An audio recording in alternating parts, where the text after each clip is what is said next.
Can you hear me now? I think it just said you connected to. Yes, yes. Okay, it's okay. I thought I was trying to figure it out. How are you today? Yeah, I'm Chloe, and yeah, welcome to our Human Rights Pulse community session. But we're also live streaming to Facebook right now as well. Um, so yeah, everybody, we're joined today by George Abang Tawoh, who is the president and CEO of the non-profit organisation called the Association for the Protection of Women's and Children's Rights. We're hoping that this session today will help us to understand as well as amplify the issues that are faced by vulnerable people in Africa, especially in rural countries, such as children. This month, George, our theme is children's rights, so we really hope to understand more about the issues affected by children across the world. So yes, welcome to our session. So to start off, if you could explain your background and your journey, which led you to create APWCR. Thank you very much. In fact, we are honored at the Association for the Protection of Women's and Children's Rights to be invited in this platform. In fact, we're still doubting how maybe it's just the first time we're getting in contact with you. If you want us to give maybe a summary of how we came about the Association for the Protection of Women's and Children's Rights. Fortunately, you are talking to the founding president of this organization. APWCR was created in 1999. That was in the southern part of Cameroon, the English-speaking minority part of Cameroon. This organization was created there in 1999 by myself. Of course, we involved some other brothers and sisters who were interested in the vision. The reason was just simple. What really, one of the reasons that caused me to form the organization was because in my local community where I grew, called Amasi, and more specifically, on some of the abuses I found on my aunts, that was when I was in the high school anywhere, which I was able to get in contact with the Universal Declaration of Human Rights. And after reading some of these international norms, laws, now reflected in the village and see some of the abuses that are going on unchecked. And nobody promotes that. It's like, so then looking at my own childhood in the village, I realized that a good number of my own rights as a child were being abused. And at the cost of me trying to promote human rights, and somebody asked human rights, is that individually, normally with the experience, with the notion I have on human rights, I normally try to counsel some people on human rights. And as I continue to build my capacity in that, attending national and international seminars on human rights, I deemed it necessary to form today's Association for the Protection of Women's and Children's Rights, which in 2016 has the consultative status with the United Nations Economic and Social Council. And then up to date, the journey continues, though now I'm in the United States. It's because of the organization that I fled Cameroon, because if I was still there in Cameroon, I think now maybe I would have been dead. That is the truth, or even killed because of human rights. Office, what we normally do is that we receive entertained complaints from children, women, and men who normally come, who believe that their rights has been abused. And to be specific, we've received more than 1,000 formal complaints in our office for just the 17 years that we're there. And we've tried to mediate. We use conflict management technique to mediate at least 500, and then about 100 and something that we couldn't mediate. We normally call higher government officials, whom in some cases, they've tried to resolve some of the conflict. That is a summary of APWCR. But looking at this stage, coming now in 2017-19, our board decided to re-domesticate the organization now in the United States since I'm there. And we'll thank God that in 2018, the IRS, the Internal Revenue Service in the United States, granted us a 501c status, and which now we're trying to see how we can galvanize partners like you and other donors to see that some of our objectives have been carried, not only now in Cameroon, but in all African countries, as we're already building a good network of our staffs back on the ground. That's the summary of it. That's amazing. I think from what I got from that is education is super important, as that's how you came to realize that there were all these rights that children deserve, as well as, you know, women and men, everyone, but specifically vulnerable children. And also too, it's a testament of how one person can identify some issues in the community and act on it and use initiative to affect change. And the fact that the organization has grown so much since 1999 is amazing. And we definitely need people like you and organizations like yourselves to promote and amplify and advocate for children's rights. So it's really important work. We're glad to be able to collaborate this month, especially with our theme. So talking more about children's rights specifically in Africa, what are some of the issues that they're facing which are denying them of their human rights, essentially? The very first thing I will be giving, maybe answering some of your questions, and maybe trying to relate some of the practical examples we found on the field. And that I'll use that to answer some of your questions, not reading books or following theories. I'm not comfortable trying to get the more specifically the case story of our organization, APWCR, and even up to date. The very first important issue where children still found it difficult, not only children, the community as a whole, in most African countries, and more specifically, the worst part is the rural communities. You know, in Africa, most people, even though now the wars that is going on, like as I'm talking now in the southern part of Cameroon, where they call it the Northwest and the Southwest, there's ongoing war. The killing every day as I'm talking, according to day-to-day reports from even our partners and other medias, they keep killing people, children and women in these communities. So what I'm trying to say is that the issue is not only about the children, that the problem is that what happens is that we realized that was in the early 2000s when I was there. And luckily, we realized that one of the greatest instruments that some of these abuses were happening was simply because a good number of the people weren't aware of the human rights they are talking about. So in our own capacity, and I talking before you, we brought a program where we call Human Rights in Action. That was a radio program like in Limbe, where our headquarters was. I was championing that program. I was a presenter and the producer of that program for APWCR. Every week, Saturdays around 7 a.m. to 8 p.m. 7 p.m. to 8 p.m. in local time, where we know that children, everybody has come back from the farm, they are beside their radio. We come out with a program depending on how we select. And the methodologies that we were using to select our program was in line with the day-to-day happenings in the communities. We look at what is happening. For instance, before, if you must have read much about Cameroon now, the war, I call it war because it's ongoing war. Killings keep on going since 2016, where they call today separatists, etc. But the killing continues.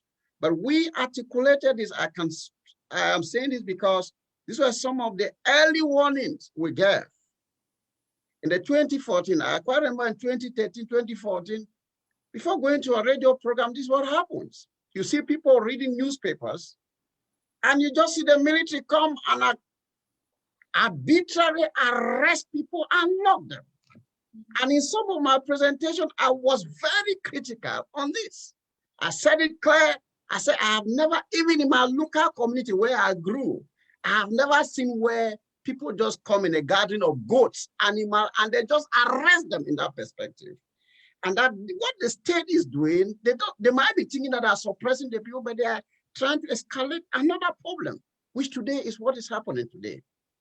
So the problem is, we thought that making a forum like this where we speak human rights and then we talk about human rights. Of course, I used to drill people on international covenant on civil and political rights, the Universal Declaration of Human Rights, the Convention on the Right of the Child, and the Charter of the African Charter on the Welfare and the Rights of the Child, and many others. The Convention on Elimination of All Forms of Discrimination Against Women, the CEDAW, and many other international instruments, which I think are looking at the day-to-day happenings, especially like the Code of Conduct for Law Enforcement Officers. These were some of the international instruments we were sensitizing our people, and of course the law enforcement officer that, look, even though you're authorities, you have limits according to international laws that you have signed. But unfortunate thing here is that I think some of the states, I don't know whether in Cameroon, many other African states, and of course other states even the world, one of the greatest things they use is that they go out with international organizations like the United Nations, ratify some of these treaties, and when they come back home, there is no mechanism for education. And so now the common man doesn't know what is happening, but we were aware, and we took upon us, we're doing this sponsored by ourselves. You ask, how do we get the money? You can imagine we work farm, plant plantains, raise money with volunteers, pay bills. I was scared. I'm telling you up to now, and I'm proud of that. We have never asked a dollar from the government of Cameroon for almost 18 years. People can see at times I did civil engineering. I have a civil engineering background before continuing our project management master's level as we continue. But we believe that if what we can be able to produce to our people, it will make us independent. And that is how we stood. If you look at it critically, we have not gotten big funds. As you say, we're big. Yes, we might be big in age. A big funds from other organizations because they need to know what we've been doing. We weren't doing that. We focus, we plant plantains, at times we plant cassava, we raise funds, and then with the day-to-day contribution with some of our members or people who were feeling solidarity with our group, they support, and we pay our bills, and we run some of these programs free of charge. You ask me, why do you ask money? There were avenues for us to ask money from the state. But I was, personally, as a founder, I was scared because the early 90s in Cameroon, more specifically, it was in those days where people were saying non-profit organizations were being formed, people formed them to enrich themselves. And I think we have proven that otherwise. No international organization can put out, oh, just be careful with this. Now we use money and we're having an office or run an office and we're doing things, our own limits. We go to rural communities. I can remember we go to communities where we trek even for 2 months. I did good research on human rights, like in Akwaya, in Bekumu, where they were still trading people, like in the days of slavery. I think I make some articles on that with newspapers, where it came and people were like, following me up and down. But Tango Moja, at that time, it wasn't much like that. If it was up to this time, that was about 2015, I think by then I would have been shot by now or dead. But thank God much that we stood for it and we believe in it.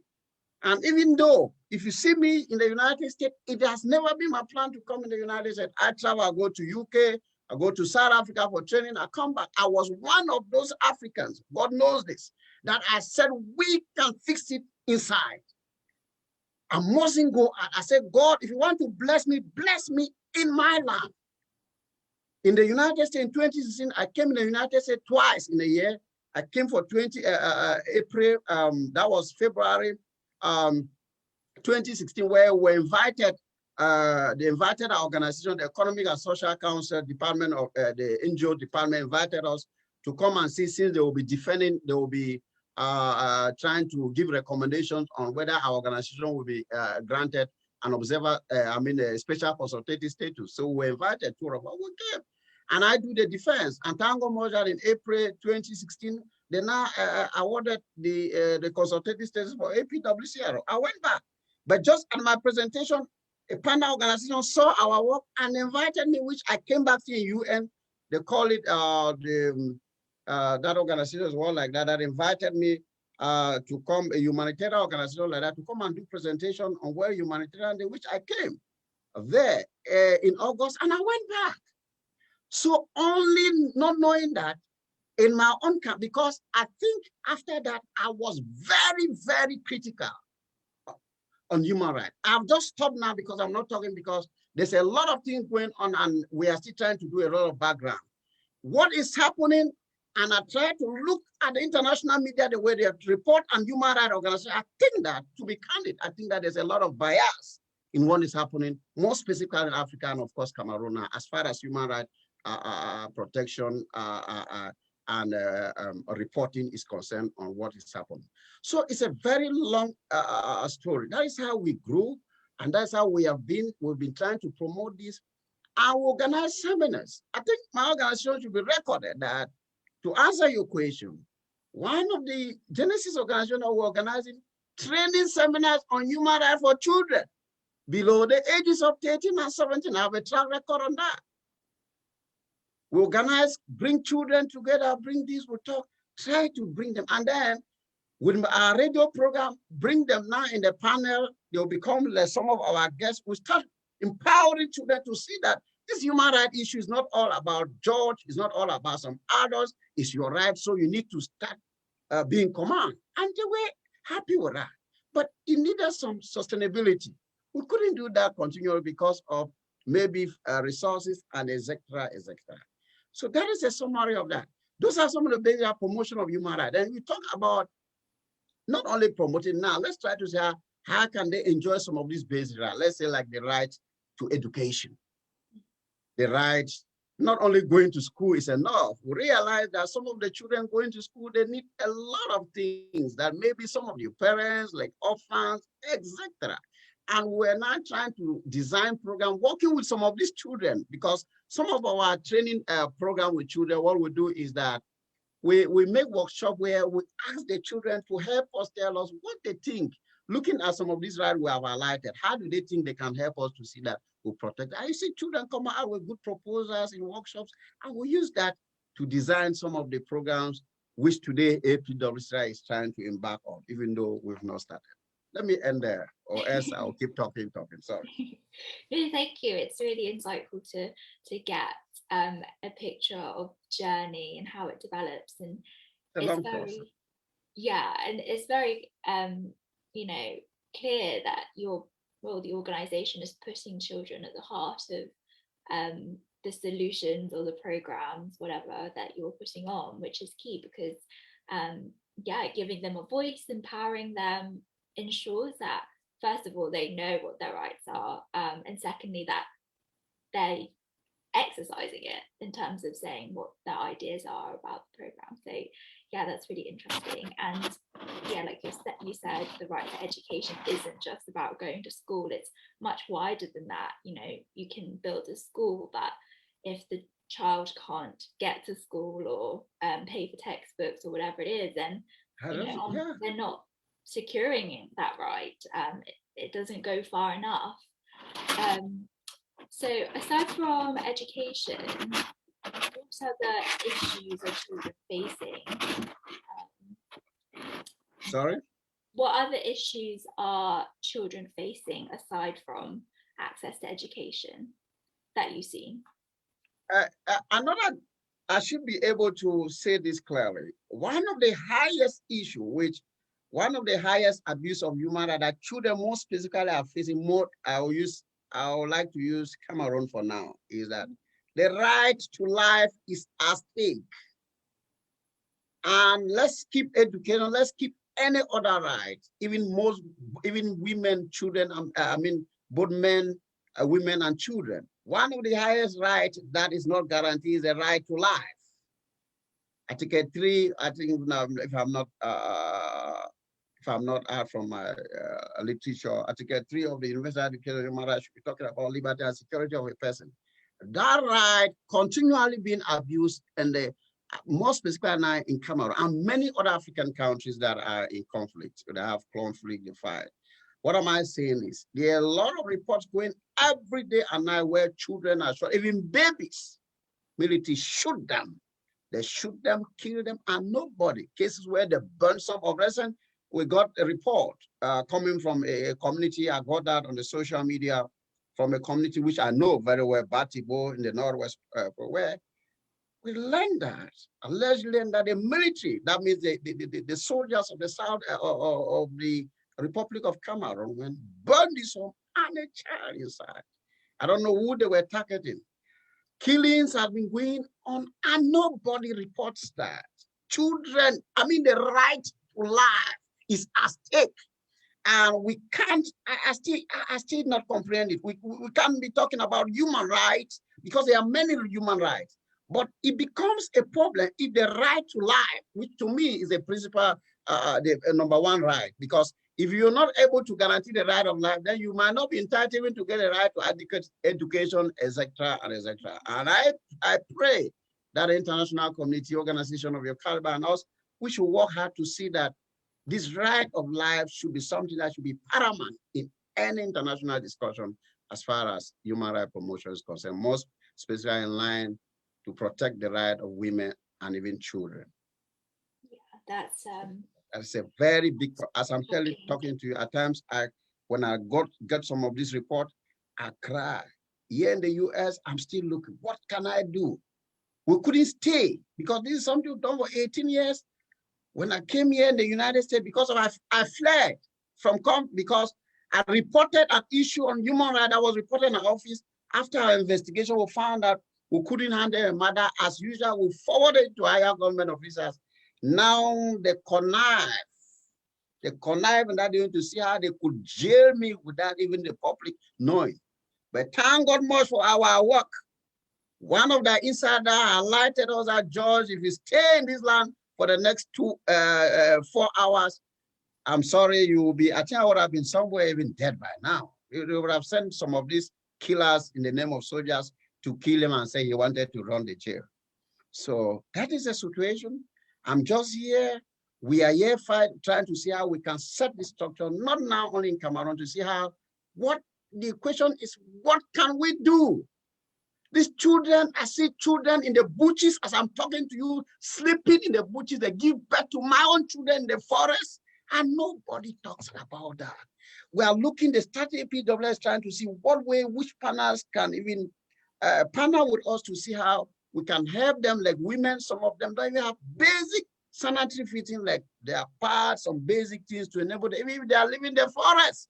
Again, I still reiterate the right to life. Even if they are living, can't they even have the basic things that they can live to survive before we start talking about other rights, which are really at stake? So that is the problem. Children are like that. A lot die because they need to trek from days trekking to survive. What about the refugees? More than how many, according to US statistics, more than 80,000 of people from the south in Cameroon, more specifically, which the Cameroon government called the Northwest and the Southwest region.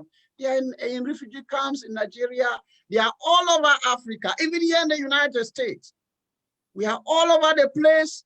And the question now is, we look at the standard of living where they live.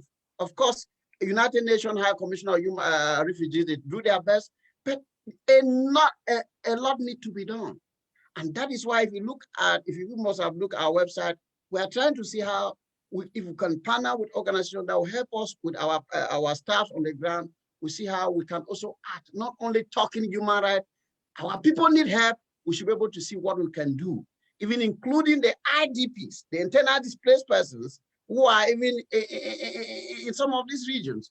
Children have been moving. I get report where some of the children have become prostitutes because they can't survive. So a lot needs to be done. And the best thing is, if there is means to see how the international community can intervene to see that the conflict stopped and the ceasefire, because as I'm talking, there's ongoing fire, not only in Cameroon, in many other African countries that this conflict is still going on, is to see how they can do so that people will feel the importance of human rights, not only in theory, human rights, but it should be in practice. Yeah, that's so insightful. Thank you for sharing that with us. Because I feel sometimes, everybody's situated everywhere around the world. It's hard to it's not always in the mainstream media what's happening, for example, in Cameroon. So thank you for bringing that story to us today so that we can share with our audience. And it's shocking that the basic right to life is endangered. It's at stake. Not in Cameroon in general, but more specifically in what the Cameroon government called the Northwest and the Southwest region, more specifically in the southern Cameroons, where they call it now, if you Google it, Ambazona, something known, they say it all over. And the truth is that, fortunately, that is where I was born. And I don't see myself enjoying promoting human rights, something which I dedicated my youthful age to promote. That they are killing my people, even as I'm talking to you, they are killing every day, killing children, burning mothers. But I mean, it's too much. It's too much. It's too much. It's too much. So which right are we talking about? Some people or other scholars will say, oh, you need to allow people to go to school. Which right is greater than the right to live or the right to be killed? Of recent, you get a report in a school where, according to the state, report claims that a place where it's been secured by soldiers, the government soldiers, were surprised to say that they claim that some armed men came and they killed more than 10 children in a school. It's going on, a lot of massacres going on in Benin. Some are going a lot in Mosahed, in Gabu massacre, of recent in Mautu. A community that I have gone there to talk with the local community to see how we can develop projects to help them. They just went slaughter children, men, women, and children. This is terrible. And how are we talking about human rights here? Where the right to life, which is, to me, is paramount, is being abused daily. And nobody talks about it. It's something that we need to talk. I was saying that we can't talk, but I don't need to say it. Yeah, no, absolutely. Even as I'm talking to you like this, it's a risk because even my family is a risk. I got threat. They told me that please don't talk anywhere out because they will kill us. But the question is, they have killed more than 20,000 of our people, and they keep killing them. So which human right? At times when I look at the organization, we're almost focused, whole board and focused. What can we really do? So that's why when you were trying to talk about this, I said, well, how on earth will I not say it as it is? I wasn't trained like that. I wasn't trained like that. I say things the way they are. I pray that if there's another advocacy, we should, the right to life. In America, the right to life should be paramount. And of course, it's paramount. That's why even in the West, in America, you don't mess around, one person die like that. You see people. For example, George Floyd. He was killed, it becomes something. In the southern Cameroon, as I'm talking, people have been killing every day, and nobody is saying anything. We need to say it, and I must say it. My name's George Abang Tawoh. I'm not scared of that. If they think that is another way to kill me because our people, they are killing them every day, and this thing continues. That government, which type of sovereignty that you kill your own people? I don't understand this. I don't understand this. Yeah, no, I completely understand. Yeah, what do you think we should do about it as the international community? What support can we give in order to help? The first important, to my own view, the way I look at it, the first thing is that the United Nations Secretary General of Recent, he gave a global ceasefire for countries that he gave that. But do you imagine that even Cameroon, no ceasefire? So what I'm trying to say is that the international community, I applaud the good work they're doing, but I think that we spend too much time doing what we say, we condemn. That word we condemn is not helping. For instance, it was some years back, some genocide happened in a country in Africa you must have read, like Rwanda. And I'm not a good historian, but at times I'm very careful when I read text. And the world came together and said, never again would this happen. But do you imagine that for 4 years now, as I'm talking, in the southern Cameroon, most specifically what the government call it Northwest and Southwest region, They have been killing people up to today. And the truth is this, I'm saying this because I'm not a historian, but the facts are very clear. I read some documents and you can track that. There were two Cameroons that formed that Cameroon. The French Cameroon is on data. The French, the part-speaking French got their independence 1st January 1960. And this is something which I have read books. I haven't seen it in the UN. I don't know what really happened.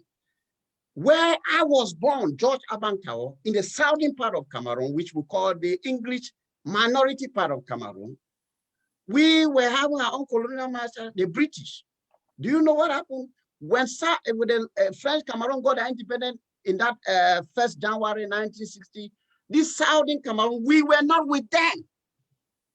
Of course, they were meeting the United Nations, the English part wasn't with them. These are facts. This is what baffles me every day, that why can UN do something?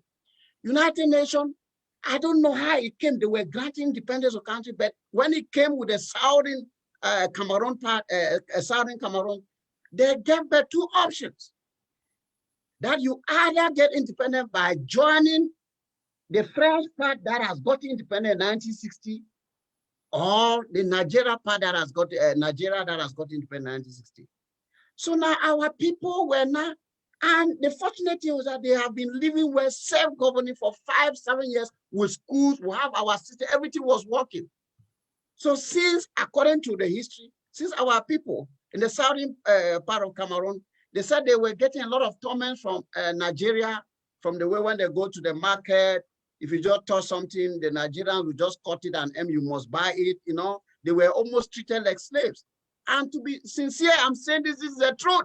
For almost 100 years today, our people have never gotten freedom. I'm saying this as an activist. Even when I was back in Cameroon, you attend meetings in the French part, you will see the marginalization. Everything is French. They don't care whether you understand or not. And at times, I personally have been abused as a Biafra in that country, even though promoting human rights. They say, when you talk more, you want to talk this, articulate, they say, but you people are coming from Nigeria. So that is true, that stigma is there. To answer your question, in terms of what we've been drilled in project management, to guarantee what we call sustainability in terms of peace and stability, I strongly recommend, my opinion as Josh Abang Tawoh, that as the people of the southern Cameroon clamoring for their independence, let the world hear their cry and they grant it, so that they will live as a separate entity with the French as good neighbors. I think peace will live. If they allow it to do all these cosmetic, this or that, or forcing them to live together, then what will happen is that even if it goes now, in the nearest future, it will escalate. In line with all the killings that they have killed, our people, they are now more than 1,000 all over the place. And even as we're talking, but they have burned more than 400 villages. The government keep doing that. So how are you going to cohabit with this? These are facts. And I think that the world need to sit, the international community need to say it as it is. There are resolutions in the, I Googled some information, resolution 1608 of the United Nations General Assembly. I'm not a jurist, but it's very clear. It talks about the independence of Southern Cameroons. And I saw that even this United States voted for. Well, what happened? How can you give somebody independence by saying joining somebody? So something, I think the UN and even the British, or they need to straighten this so that these people live peacefully. It shouldn't be like, if you look at the territorial space of the Southern Cameroons, which they call today Ambazonia, of course, that word is not a new word. If you look at it, they have a good space. The population, we are more than 8 million. We are more than many countries in the world. Why should they be killing us and the international community sit quiet? The United Nations, Otango Moja have been saying it in some of the meetings, but somehow informal. I think this should be one of the top priority now, because one, we were not part of Cameroon when they got their independence. These are facts. If we were like inside and we're trying to say that can be different, but these are two different entities. They gave us that by joining. So if we say we're by joining, we say, well, should it be a problem? In the UK was in the European Union. It decided to come out. How many people were killed? Why should it be done? The Southern, I'm saying this as an activist, though a victim, because many of my family people, good number of my people, my friends, they have died and they keep killing them. I am not happy. And I believe that if the international community want to protect what we say human rights, they should intervene and stop the war. President Paul Biya cannot be above the war. How many people are going to die before they intervene? We need to say it as it is. And there should be no cosmetic, that media, all those things, that federation, you are instead trying to ignite tomorrow fire. The best thing is let them do, if they want to go for a referendum, if you go to true referendum, you don't need that. You don't need that because Southern Cameroon is a people. The right to self-determination is human right that we're talking about. Where has it gone? So these are things that I strongly recommend that we should allow, we should say things the way they are. I understand that what I'm talking, as I'm telling you like this presentation, don't be surprised. In order that I will be giving you the repercussion that I must have caused. I've received strict warning about my family. Everybody's back home. It's a big risk. But I talk to myself that thousands of our people that have been burnt, they are just equivalent like our people. So I think that that is the best thing international community need to know. Not really giving sanction, because if you give sanction to Cameroon, innocent Cameroonians will suffer. We're all human beings. But the question is, what can they do with the state, the regime that is killing people in the name of national security? How can you be killing your own people? That thing can happen in developed world. So why is it happening in many countries in Africa? And the world seems to look at it like it's a normality. And then another funniest thing that troubles my mind is, I see United Nations, I'm sorry to say this, though they spend too much time talking about people will come with project proposals. The humanitarian situation in the English part will cost million US dollars. Are we real what we're doing? Before looking all this money to spend, which one is easier? Why can't they focus on see how they can bring this to the state and the actors fighting on a negotiation table? Which one is cheaper? So that sustainability can be guaranteed. Rather than saying that people should be fighting and then some people are running around giving food. We applaud what they are doing. But I think that instead of spending too much resources on this, they should call, if the United Nations talk about, General Secretary General talk about ceasefire, it should not only be in declaration of papers, the United Nations Security Council should use its powers to enforce that. And so that when they mean it, they mean it. With that, we'll have global peace, not only to Cameroon, to many other countries in the world that are passing through this. That is my view. Yeah, it sounds. Remember, it's my view as Judge Abang Tawoh, not the view of APWCR, so that my organization shouldn't be heard. I'm saying this, of course, there's freedom of expression and opinion. That is my opinion, and that is the way I look at it. I mean, your opinion matters a lot because, you've been in the situation, you know what's going on, and your personal and your family's personal accounts attest to the situation that is going on there. And it sounds like, there is a problem that underlies all these other human rights issues, which the children and vulnerable people in rural communities can't access. And it seems that we must tackle the root problem, and then the rest will follow. Exactly. It's like the bigger picture as opposed to just one right here and there. Well, I mean, I can't answer all those questions, but it is definitely really insightful to hear from you and to share the story and the situation that's going on with the wider community, so that hopefully, this conversation reaches someone and gets them to start the ball rolling, if that makes sense. That would be great. That would be very good. That would be wonderful. We'll be very happy. Yeah, and I thought I would ask a little bit more about some of the projects that APWCR are doing. I saw on your website there was a few different things. If you could expand a bit on that, that would be great. Yes, like as I was trying to tell you, organization that was based in Africa, more specifically in Cameroon, and now in the US. We are looking at it at an international perspective, what we can do, as I was trying to demonstrate some of the abuses that are ongoing in our base, where it was coming from. And I think some of the projects you're trying to talk about, you ask the past projects that we've carried and the ones now, right? Mhm. Yes. As I was talking to you, some of our past projects were some of this sensitization on human rights. We talk on radio, organize seminars, training seminars on human rights, even for adults. We go to community, some of the rural communities, we're not only talking in office, sitting in cities.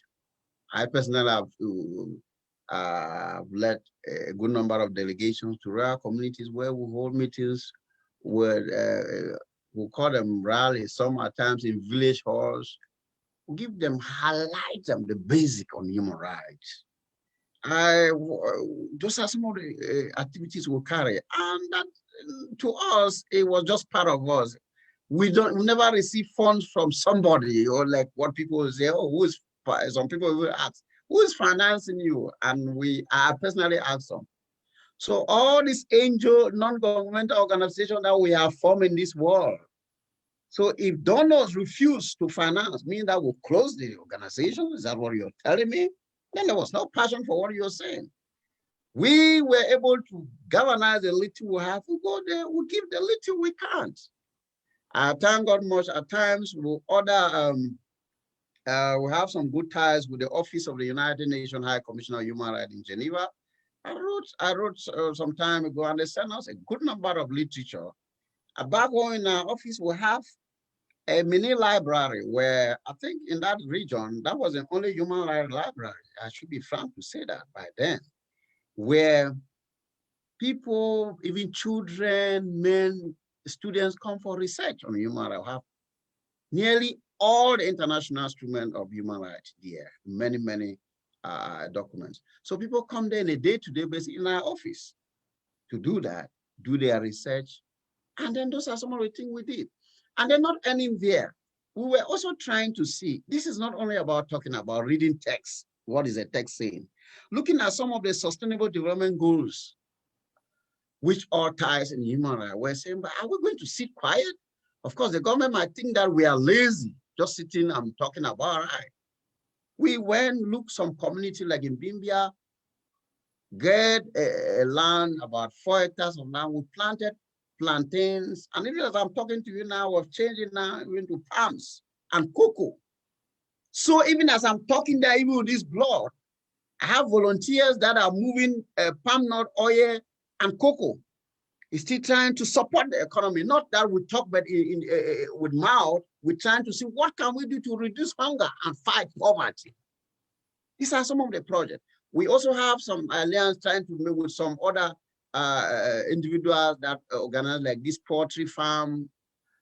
We do that with them. And APWCR is thinking how, if we can get resources in some of our programs, in some of these communities, we're trying to empower some women and then some groups to see how they can be sustainable to reduce the reliance of either the government hasn't done this or do that.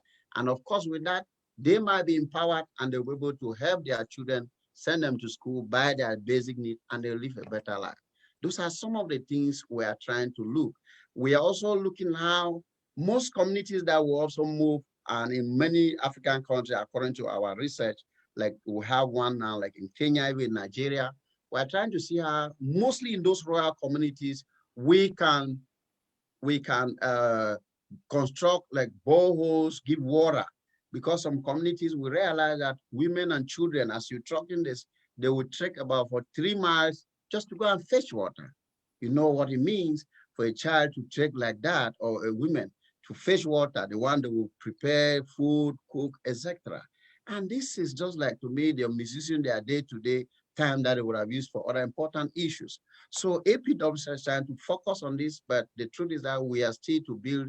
We're praying that partners of goodwill can partner with us We have staffs on ground that are ready to execute some of these projects in more than 15 African countries that we've marked, like Kenya, Ghana, Benin, Cameroon, Nigeria. Those are our countries.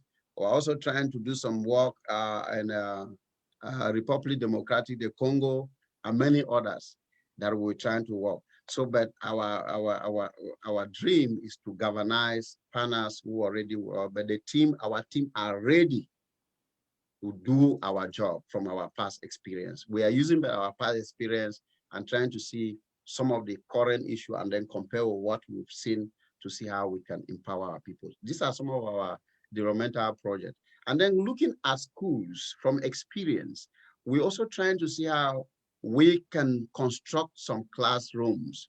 But somebody will ask me, these are all normal projects that other organizations carry. No, we are talking from experience.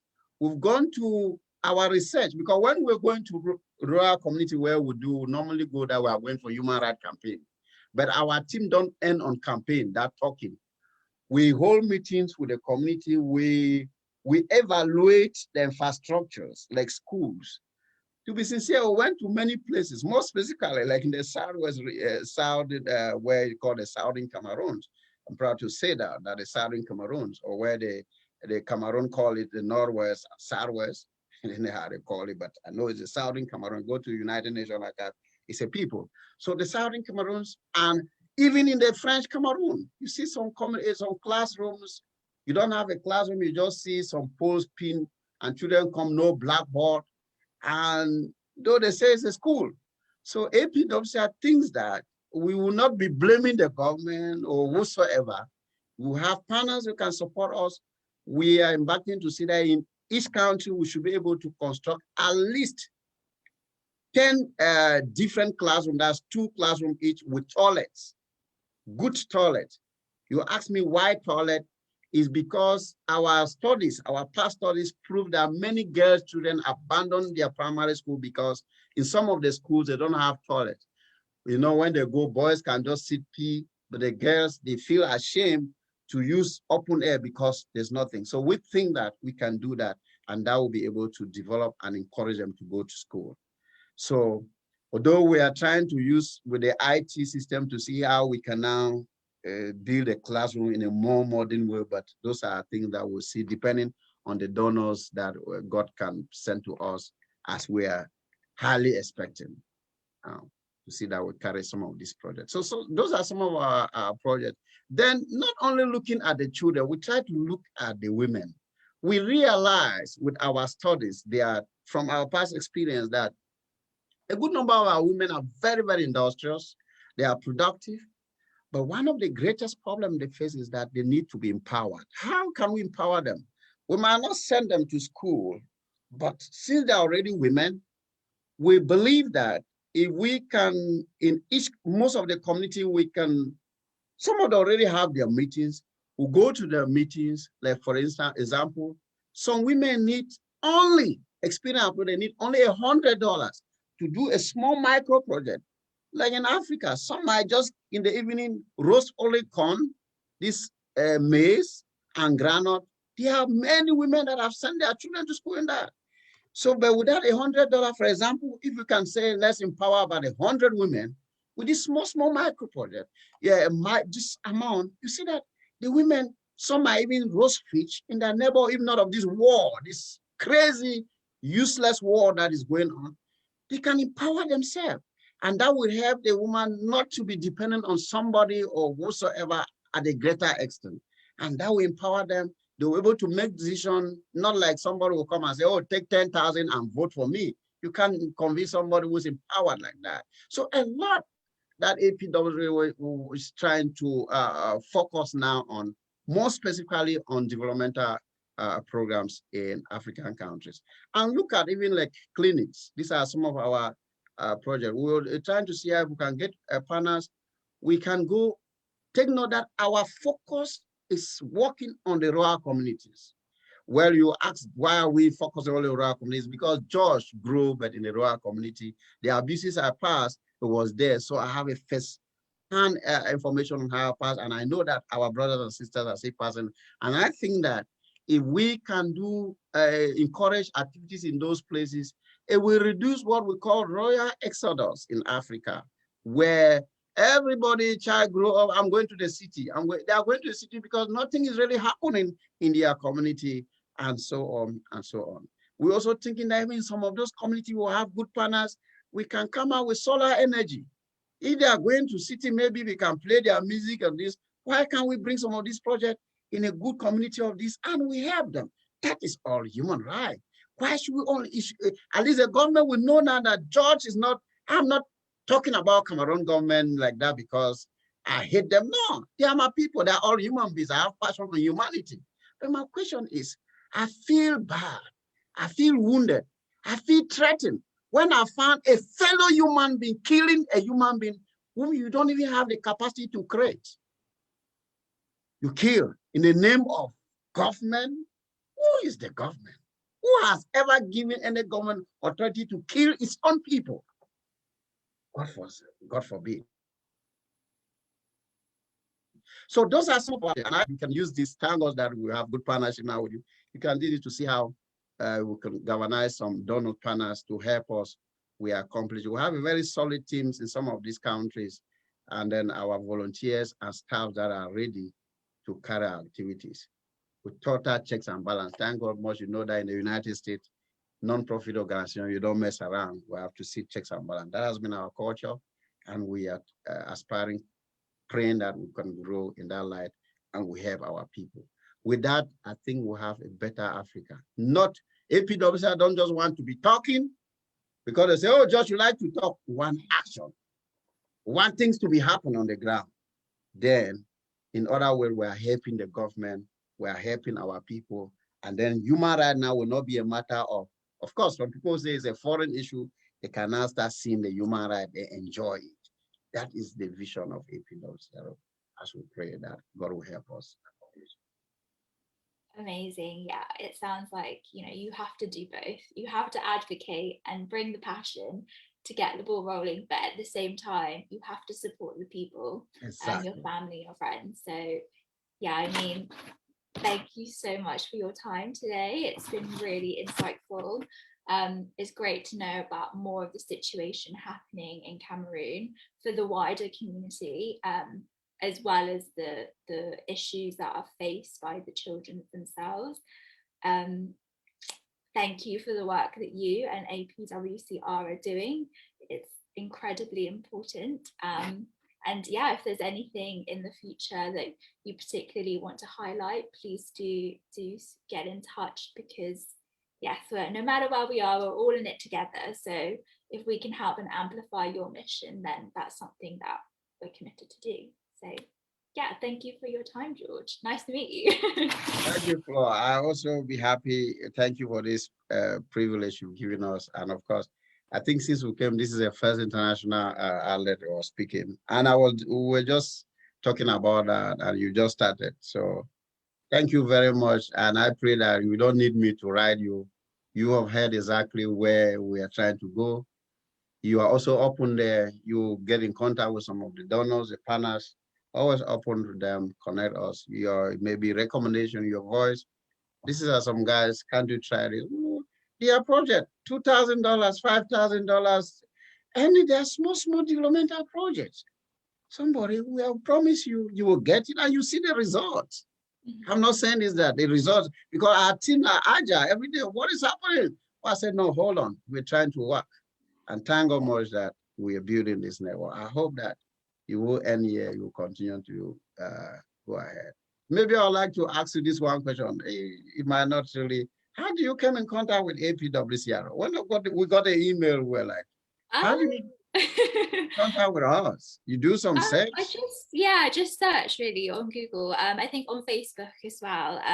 What we try to do every month is get in contact with non-profit organisation and grassroots organisations to discuss more about the theme of the month and amplify your mission really. So yeah, thanks for responding, because it's been extremely insightful.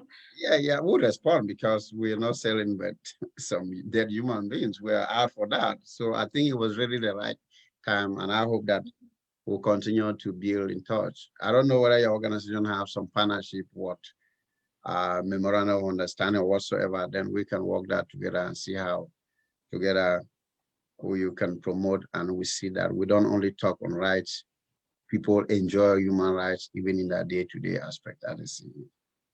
Children don't go to school, like what we do, children will not only be going to school, like some of the children really desire to go to school, they'll ask, I'll go to meet him, President or CEO, Mr. Tawoh, I don't have a book, I don't have this. So APWCR will not be asking the government of Kenya or Ghana, no. Okay, Flo, can you have some, maybe $500? Yeah. Can we support you? It's 5,000, 1,000 people have money for that.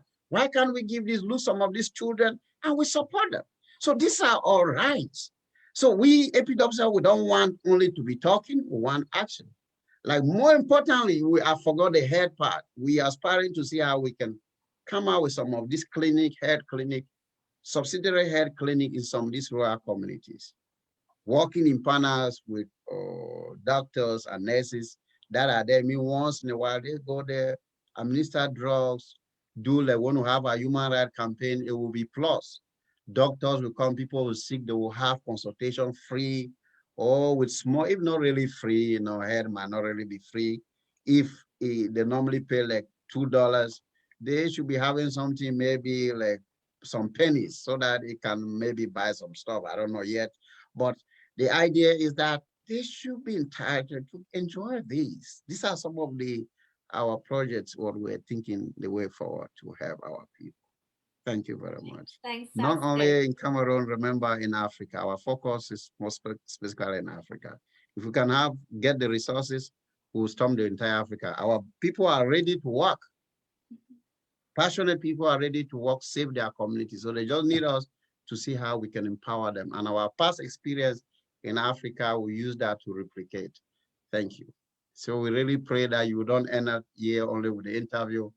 You remain APWCR ambassador to tell our story to our and to get our partners. Thank you. Perfect. Thank you so much. And yeah, stay safe and keep well and keep in touch. Thank you very much. Yeah. Bye. So I hope we'll get a copy of this. Is it possible? You send it? I think there will be a recording of the live, so I'll figure out and let you know. No problem. Thank you. Thank you. Bye. Bye. Yes.